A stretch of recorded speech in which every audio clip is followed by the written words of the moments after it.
5 তারিখের আগে যে লোক আওয়ামী লীগ, 5 তারিখের পরে সে লোক বিএনপি। বাংলাদেশটা এভাবেই চলছে।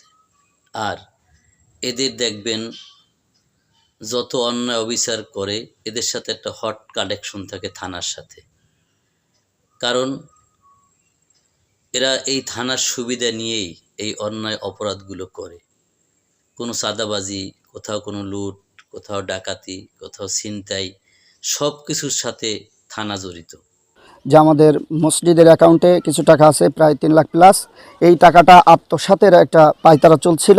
যারা 5 তারিখের আগে আওয়ামী লীগ ছিল তারা এখন নতুন করে বিএনপি সেজে তারা আবার আমাদের উপরে হামলা চালাচ্ছে। 5 তারিখের আগেও তারা আমাদের উপরে জুলুম নির্যাতন অত্যাচার চালিয়েছে। আমাদের সভাপতি সেই সাইন চেকে সাইন করেন নাই।